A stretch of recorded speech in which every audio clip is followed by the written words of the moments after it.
Hi అండి. అందరికీ నమస్కారం. Welcome to my channel. ఈ వీడియోలో దురదృష్టవశాత్తు సర్వీస్ పెన్షన్ గాని మరణిస్తే ఫ్యామిలీ పెన్షన్ రావాలంటే ఏం చేయాలి? సో, ఇప్పుడు మార్చిన కొత్త రూల్స్ ప్రకారంగా మనము ఏ విధంగా అప్లై చేసుకోవాలి? ఏంటి అనే పూర్తి ప్రాసెస్ అయితే వీడియోలో తెలుసుకుందాము. వీడియోని ఎక్కడ గాని స్కిప్ చేయకుండా ఎండ్ వరకు చూడండి. అప్పుడే ఇన్ఫర్మేషన్ పూర్తిగా అర్థమవుతుంది. వీడియో చూస్తున్న ప్రతి ఒక్కరు వీడియోకైతే లైక్ చేయండి ఫ్రెండ్స్. ఈ వీడియోని తోటి మిత్రులతో అయితే షేర్ చేయండి. కొత్తగా మన ఛానల్ చూస్తున్నవారు సబ్స్క్రైబ్ చేసుకోకుంటే వెంటనే మన ఛానల్‌ని సబ్స్క్రైబ్ చేసుకోండి. దీని ద్వారా నేను చేసే లేటెస్ట్ వీడియోస్ అన్నీ మీ వరకు రీచ్ అవుతాయి. ఇక ఆలస్యం చేయకుండా వివరాల్లోకైతే వెళ్ళిపోదాము. ఫ్రెండ్స్, ఇక విషయానికొచ్చినట్లయితే నూతన సంవత్సరం. సో, పెన్షన్ మరియు పెన్షనర్ల సంక్షేమ శాఖ కీలక నిర్ణయాలు. ఫ్యామిలీ పెన్షన్ చెల్లింపుల్లో మార్పులు. సో, ఫ్యామిలీ పెన్షన్ చెల్లింపుల విషయంలో కొన్ని ముఖ్యమైన నిర్ణయాలైతే తీసుకుందండి. ఈ నేపథ్యంలో పెన్షనర్ మరణించిన తర్వాత కుటుంబ సభ్యులకు ఫ్యామిలీ పెన్షన్ పొందడానికి అవసరమైన ధృవపత్రాలు, కొత్తగా వచ్చిన మార్పుల గురించి తెలుసుకోవడం చాలా అవసరము. ఫ్యామిలీ పెన్షన్ కోసం అవసరమైన ధృవపత్రాలు. దురదృష్టవశాత్తు పెన్షనర్ మరణిస్తే వారి కుటుంబ సభ్యులకు ఫ్యామిలీ పెన్షన్ పొందడానికి కొన్ని ముఖ్యమైన ధృవపత్రాలు అవసరమవుతాయి. వాటిని ముందుగానే సిద్ధం చేసుకోవడం వల్ల చివరి నిమిషంలో ఇబ్బందులు తప్పుతాయి. ఆ ధృవపత్రాల జాబితా ఇప్పుడు మనం చూద్దాము. మొదటగా చేయాల్సింది డెత్ సర్టిఫికేట్ అండి. సో, పెన్షనర్ గనుక మరణించిన వెంటనే గ్రామ పంచాయతీ లేదా మున్సిపాలిటీ నుంచి ఒరిజినల్ డెత్ సర్టిఫికేట్ అయితే పొందాల్సి ఉంటుంది. జిరాక్స్ కాపీలు చెల్లవు కాబట్టి కనీసం 20-25 ఒరిజినల్ కాపీలను తీసుకోవడం మంచిది. ఇవి ఎల్ఐసి ఇతర సంస్థలకు కూడా అవసరమవుతాయి. సో, కాబట్టి డెత్ సర్టిఫికేట్ అయితే మన దగ్గర పెట్టుకోవాలి ఒరిజినల్స్.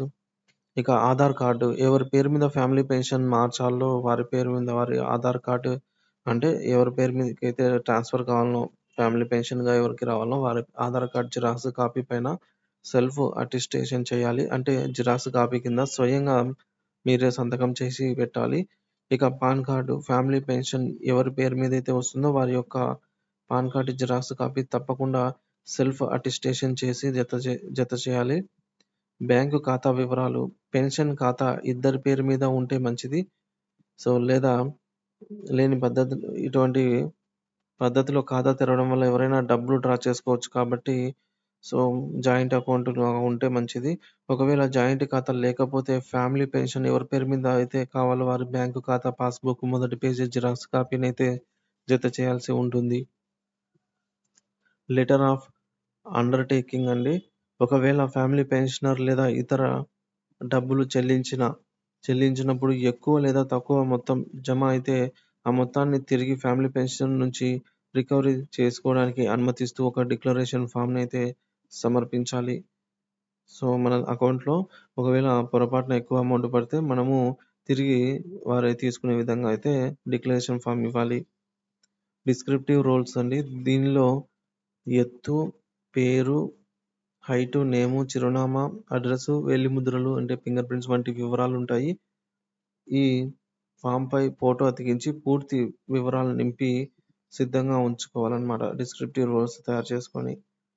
సో, జీవిత ధృవీకరణ పత్రం, లైఫ్ సర్టిఫికేట్.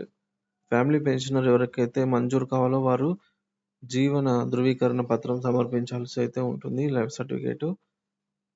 పాస్‌పోర్ట్ సైజ్ ఫోటోలు కావాల్సి ఉంటుంది. ఫ్యామిలీ పెన్షన్ కోసం దరఖాస్తు చేసే వ్యక్తి యొక్క 2 పాస్‌పోర్ట్ సైజ్ ఫోటోలు అవసరమవుతాయి. పెన్షన్ పేమెంట్ ఆర్డర్ కాపీ జిరాక్స్‌ని అటెస్టేషన్ చేయించి జత చేయాలి. ఫ్యామిలీ పెన్షన్ కోసం దరఖాస్తు చేసేటప్పుడు ఈ పత్రాన్ని సిద్ధంగా ఉంచుకుంటే ప్రక్రియ అనేది ఇవన్నీ కూడా సులభం అవుతుందన్నమాట.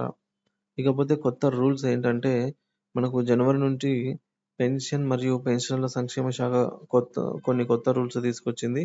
గతంలో ఉద్యోగి లేదా పెన్షనర్ మరణిస్తే వారి భార్య లేదా భర్తకు పెన్షన్ వచ్చేది. వారి తర్వాత 25 సంవత్సరాల లోపు ఉన్న అవివాహిత పిల్లలకి కూడా లేదా విడాకులు తీసుకున్న కుమార్తెకు ఫ్యామిలీ పెన్షన్ వచ్చేది. అయితే ఇప్పుడు కొన్ని మార్పులైతే చేశారు. ముఖ్యమైన మార్పులేంటంటే, విడాకుల కేసులో ఉంటే విడాకుల కేసు పెండింగ్‌లో గనుక ఉంటే, గతంలో విడాకుల కేసు కోర్టులో పెండింగ్‌లో ఉంటే ఫ్యామిలీ పెన్షన్ ఆపేసేవారు.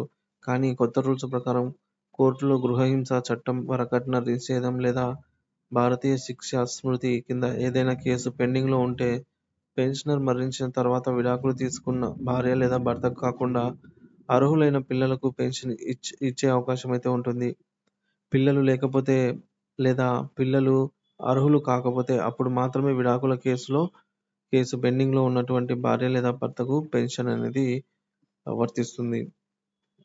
మైనర్ పిల్లలు ఉన్నట్లయితే, ఒకవేళ మైనర్ పిల్లలు ఉంటే వారికి సంరక్షకుడిగా ఎవరు ఉంటారో వారికి ఫ్యామిలీ పెన్షన్ వస్తుంది. ఒకవేళ అందరికీ వివాహం అయిపోతే అప్పుడు భర్తకు పెన్షన్ వస్తుంది. ఇకపోతే డిపెండెంట్ పిల్లలు ఒకవేళ విడాకులు తీసుకున్న లేదా మానసికంగా బలహీనంగా ఉన్న పిల్లలు పెన్షనర్‌పై ఆధారపడి ఉంటే వారికి సంరక్షకులు ఉంటే వారికి పెన్షన్ అనేది ఫ్యామిలీ పెన్షన్ వర్తిస్తుంది. ఒకవేళ పునర్వివాహం చేసుకున్నట్లయితే ఒకవేళ విడాకులు తీసుకున్న భార్య లేదా భర్త తిరిగి వివాహం చేసుకుంటే వారు ఫ్యామిలీ పెన్షన్‌కు అనర్హులవుతారండి. తిరిగి వివాహం చేసుకోనంత వరకు వారికి పెన్షన్ అనేది వస్తుంది. సో, ఈ విధంగా ఫ్యామిలీ పెన్షన్ పొందడానికి అవసరమైన సర్టిఫికేట్లు మరియు కొత్త రూల్స్ గురించి తెలుసుకోవడంలో చాలా ముఖ్యమండి. ఎందుకంటే చాలా మందికి అవగాహన కోసం అయితే ఈ వీడియో చేయడం జరిగింది. సో, ఈ సమాచారాన్ని మీ కుటుంబ సభ్యులకి ఎవరికైనా ఉపయోగపడుతుందని అయితే ఆశిస్తున్నాను. సో, తోటి పెన్షన్ మిత్రులతో అయితే వీడియోని షేర్ చేయండి. ఇలాంటి మరిన్ని వీడియోస్ కోసం మన ఛానెల్ సబ్స్క్రైబ్ చేసుకోండి. Thank you for watching this video.